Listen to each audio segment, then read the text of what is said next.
I always say my wife is the number one supporter of who I am, but the least subscriber and listener to what I do. But she told me recently, because she's been in London because of her family and I've been in LA, she literally just started listening to my podcast, and she's been telling me how much she's enjoying it, which is actually really nice. After we've been married for 7 years, the podcast is 4 years old this year.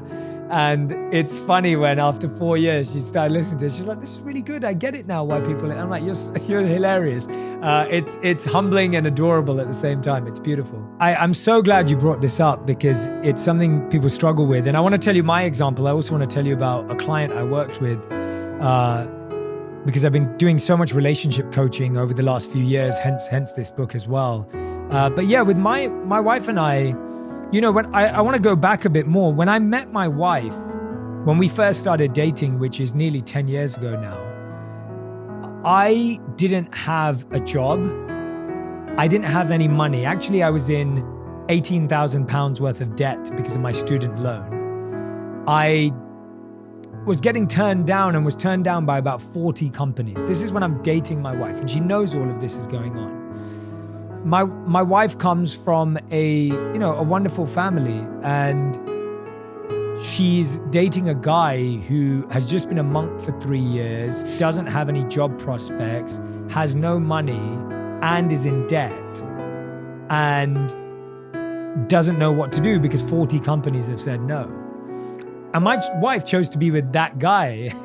And I like to remind myself, I like to remind others, I like to remind friends and family of that, because a lot of the time today people will be like, "Oh, Radhi, you're so lucky like to be with Jay." And I'm like, no, you don't understand. I'm lucky because she chose to be with me when all I had to offer was myself. And I'm almost getting teary because it's so real, because my wife chose to be with me when all I had to offer was myself.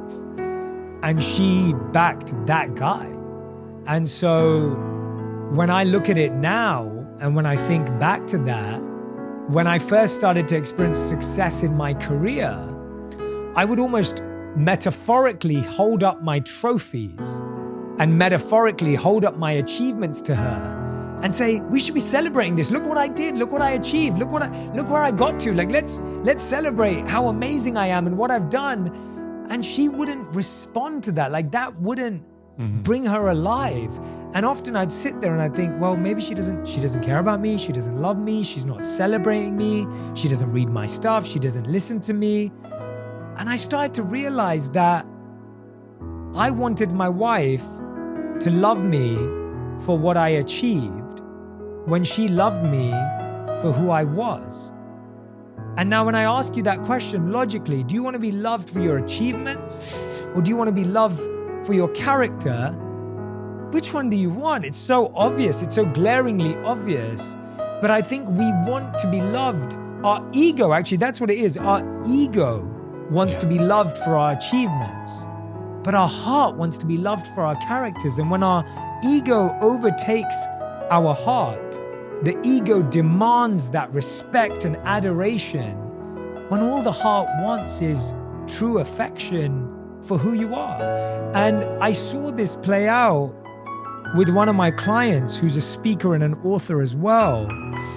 And he was saying to me that he goes, "Jay, when I go and speak on stage, I have so many women who are attracted to me, who want to get to know me, who adore me, who respect me, who compliment me, who think I'm incredible."